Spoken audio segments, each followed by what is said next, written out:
Liebesdurst von Hans Glückstein. Jeder Mensch, ob dünn, ob dick, der sehnt sich nach 'm Lebensglück und guckt emol die Lieb ins Gesicht, dann meint er schon, er hätt's verwischt. Und wann emol des Plänzel blüht, dann wird sich aber neu gekniet.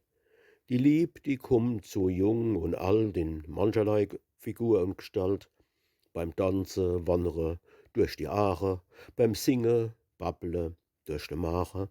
Und wird zu tief ins Glas geguckt, denn hat die Lieb schon manchmal geschuckt.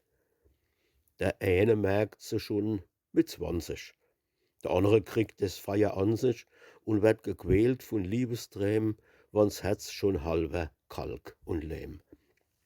Der eine tut gern zarte hätschle, der nächste will was Festes tätschle, und jedem, wo im Liebesrummel, gloppt's Herz als wie a große Trommel. Erst schnalzt ins Herz der Amorschuss, dann kommt's Geplänkel, dann der Kuss, und nocher is bis an die Ohre der Esel unredbar verloren.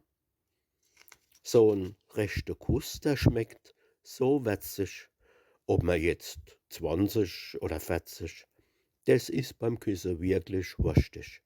Und besonders, wenn man richtig durstig. Und wann der erste Durst is gestillt, dann wird der Rest in Flasche gefüllt. Man tut se bloß noch dann entstepsle, wann man mal Lust hat, eins zu schnäpsle. Drum geb ich heut den gute Rot, wann hell noch s Liebesfeuer loht, in möglichst schnelle Züg in große, die Flasch auf einmal leer zu blosen.